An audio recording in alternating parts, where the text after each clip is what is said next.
요새 너 조금 이상해졌어 자꾸만 시도때도. Hey guys, welcome back to our channel. Welcome back to another video of Hi Mommy. So this is a series where I talk about pregnancy, postpartum, parenting and everything related to that from mommy's point of view.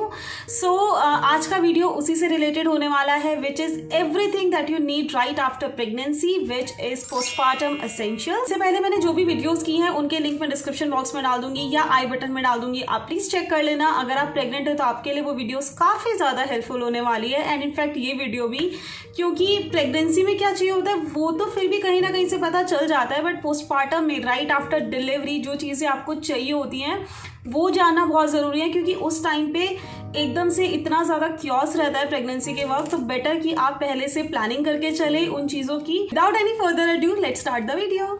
सो इसमें मैं जो भी चीज़ें बता रही हूँ वो as a mommy point of view बता रही हूँ, not as a baby. As a mother आपको उस टाइम पे क्या क्या चीज़ें चाहिए होती हैं.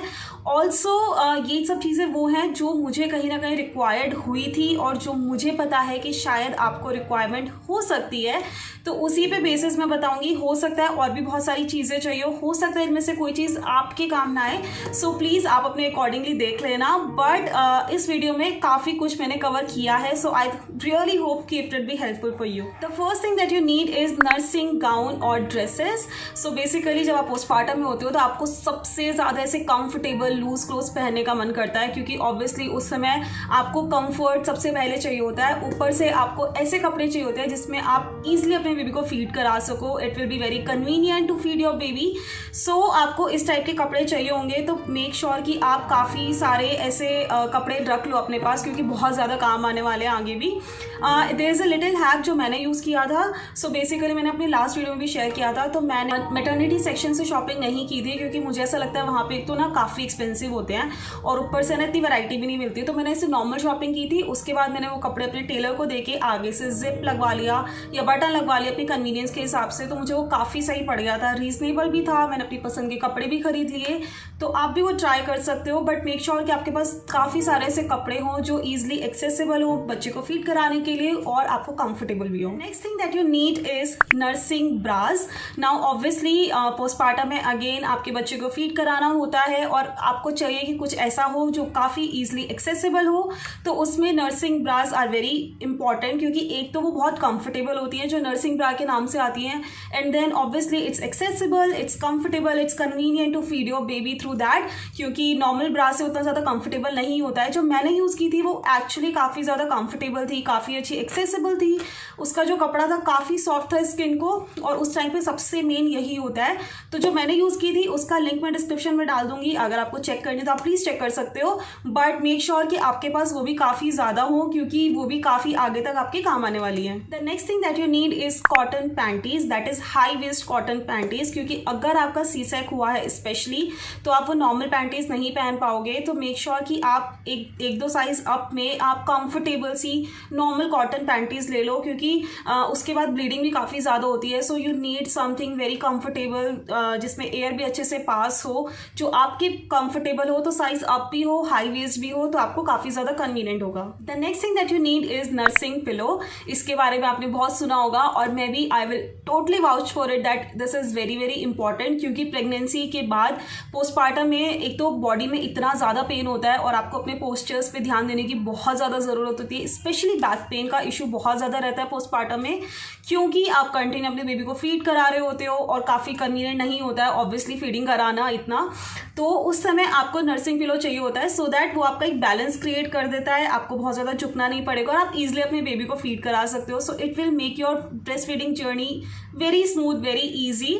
तो उसके लिए भी मैंने क्या किया था, ये एक हैक है जो मेरी फ्रेंड ने ही मुझे सजेस्ट किया था. जो मैंने प्रेगनेंसी पिलो यूज़ किया था अपना, उसी को मैंने फोल्ड करके अपना नर्सिंग पिलो बना लिया था. तो मुझे नर्सिंग पिलो अलग से लेने की ज़रूरत नहीं पड़ी थी. उसने मुझे काफ़ी अच्छे से काम दिया, अभी भी वो मुझे काम आ रहा है और ये मुझे बैक सपोर्ट के लिए भी बहुत अच्छा काम आता है. तो अगर आपके पास प्रेगनेंसी पिलो है तो आप उसी को नर्सिंग पिलो बना सकते हो.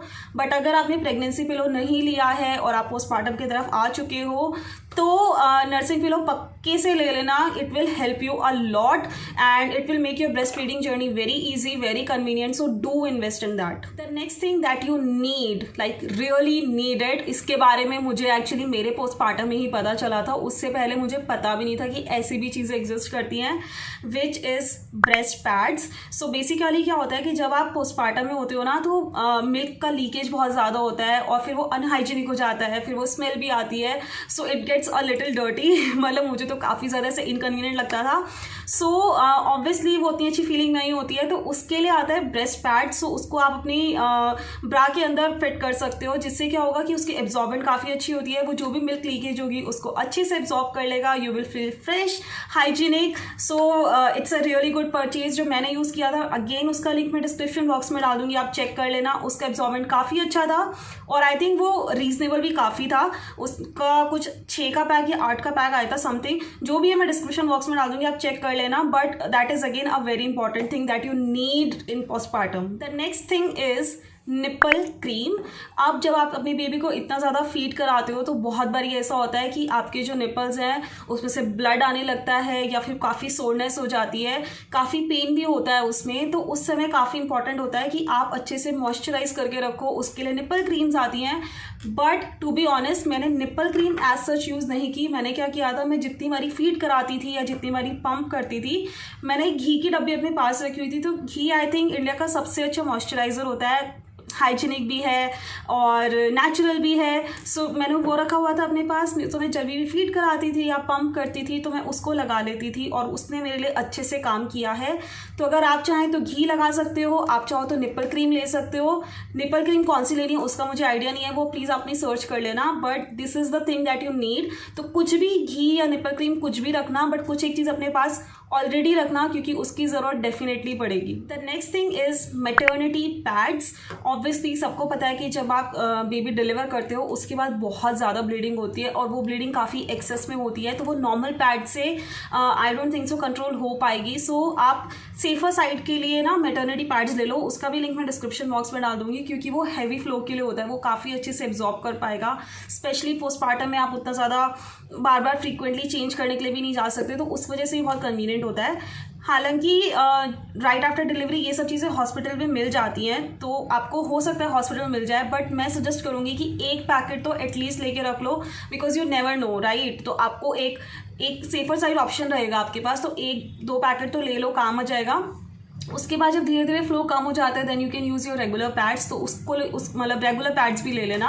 But yes please do buy maternity pads, बेशक एक पैकेट खरीद लो, it will be very convenient for you. The next thing is something जो ज़रूरी नहीं है कि आपको लेके रखनी है, वो आप बाद में भी ले सकते हो अगर आपको लगे कि आपको ज़रूरत में है तो। बट इस चीज़ के बारे में मुझे नहीं पता था, तो इसलिए मैंने सोचा मैं इसको इस वीडियो में इंक्लूड कर देती हूँ, सो दैट अगर आपको पोस्टपार्टम में ऐसी कोई दिक्कत आए तो आपको पता हो कि ऐसी कोई चीज़ होती है जो एग्जिस्ट करती है, which is silicon nipple. So basically क्या होता है, अगर आपके बेबी को लैचिंग का प्रॉब्लम है, वो अच्छे से फीड नहीं ले पा रहा है, या फिर बूब्स की शेप की वजह से उसमें लैचिंग में कुछ प्रॉब्लम आ रही है, तो उसके लिए आता है सिलिकॉन निपल, जो आप लगा सकते हैं and then it will give a proper shape for your baby to latch. So उसके बाद हो सकता है आपका बेबी अच्छे से लैच करने लगे। तो मेरी काफ़ी सारी फ्रेंड्स ने ये यूज़ किया हुआ है, मैंने पर्सनली यूज़ नहीं किया टू बी ऑनेस्ट, बट मेरी जो फ्रेंड ने यूज़ किया है उनके रिव्यूज़ अच्छे थे। तो अगर आपको कभी भी ऐसी प्रॉब्लम आती है, so you can use silicone nipples as well to feed your baby. The next thing that you need in postpartum is postpartum belly band। तो इस बेल्ट के बारे में आपने सुना होगा, ये एक बेल्ट होती है जो ऐसे पूरी वेस्ट पे लगती है और वो काफ़ी टाइट कर देती है। सो बेसिकली क्या होता है, जब आप बेबी डिलीवर करते हो तो आपका जो टमी है काफ़ी ऐसे सॉफ्ट हो जाता है, तो उस चीज़ को शेप में लाने के लिए, जो मसल्स हैं उनको इंटैक्ट रखने के लिए, ताकि वो जल्दी हील हो पाए, उसके लिए डॉक्टर सजेस्ट करते हैं कि आप पोस्टपार्टम बेल्ट पहन लो। पर्सनली मेरे डॉक्टर ने सजेस्ट किया था कि बेल्ट उतनी ज़्यादा इफेक्टिव नहीं होती है, तो जो शेप वेयर्स होते हैं वो ज़्यादा इफेक्टिव होते हैं। तो पर्सनली मैंने शेप वेयर पहना था, उसका लिंक मैं डिस्क्रिप्शन बॉक्स में डाल दूंगी, तो आप वो भी चेक कर सकते हो। बट काफ़ी लोग प्रेगनेंसी बेल्ट भी यूज़ कर सकते हैं, तो आपको जो कन्वीनियंट लगे अपने हिसाब से आप वो चीज़ लेके रख सकते हो। The last thing that you might required is breast pump. Now this is a very important thing that you might need also। even अगर आपका बेबी अच्छे से लैच कर पा आता है तो भी आई थिंक एक ब्रेस्ट पंप होना ज़रूरी है, ताकि कभी भी कुछ भी इमरजेंसी हो, you can pump the milk, you can give it to someone to feed your baby in the family. तो वो आपकी एक थोड़ी सी रिस्पॉन्सिबिलिटी कम कर देगा, थोड़ा सा हेडेक कम कर देगा, क्योंकि postpartum is a very very difficult time. तो उसमें ऐसा ज़रूरी नहीं है कि 24 घंटे सिर्फ आप ही को बेबी के पीछे लगे रहना है, रात में आपका रेस्ट लेना बहुत ज़रूरी है। तो आप ऐसा कर सकते हो कि आप थोड़ा मिल्क पंप करके अपने हस्बैंड से बोल सकते हो, वो भी पिला सकते हैं बॉटल से, अगर आप पंप कर लोगे तो। सो मेक श्योर कि आप ट्राई करो कि एक पंप तो हो ही ना। मैंने कौन सा पंप लिया था, इट्स अ होल स्टोरी। तो मैंने फिलिप्स का जो मैनुअल पंप होता है वो भी लिया था, उसके बाद जो इलेक्ट्रॉनिक पंप्स होते हैं मडेला का लिया था, and then I switch to दिया। दिया में इलेक्ट्रॉनिक पंप होता है और उसमें क्या होता है कि आपको पकड़ने की ज़रूरत नहीं होती, वो ऑटोमेटिक होता है और वो डबल ब्रेस्ट पंप होता है। So it is very very convenient, however it's very expensive. मुझे उसमें इन्वेस्ट करना पड़ा क्योंकि मैं काफ़ी ज़्यादा पंप करती थी, क्योंकि मेरी बच्ची उतना ज़्यादा अच्छे से लैचिंग नहीं दे पाती थी शुरू में। सो इसलिए I have invested in that. But मैंने जो भी तीनों पंप्स लिए थे उनका भी लिंक मैं डिस्क्रिप्शन बॉक्स में डाल दूंगी, आप चेक कर लेना। आप अपने अकॉर्डिंग डिसाइड करो कि आपको कौन सा लेना है, आपको कितना ज़्यादा फ्रिक्वेंट यूज़ करने की ज़रूरत पड़ेगी, या आप उस पर क्या प्लान कर रहे हो। हालांकि ये सब चीज़ें बाद में पता चलती हैं, बट शुरू में अगर आप डिसीजन ले रहे हो सो आप नॉर्मल भी ले सकते हो अगर आपको कम करना है। बट मेक श्योर कि आपके पास एक ब्रेस्ट पंप हो, वो आप ही के लिए काफ़ी ज़्यादा कन्वीनियंट होगा।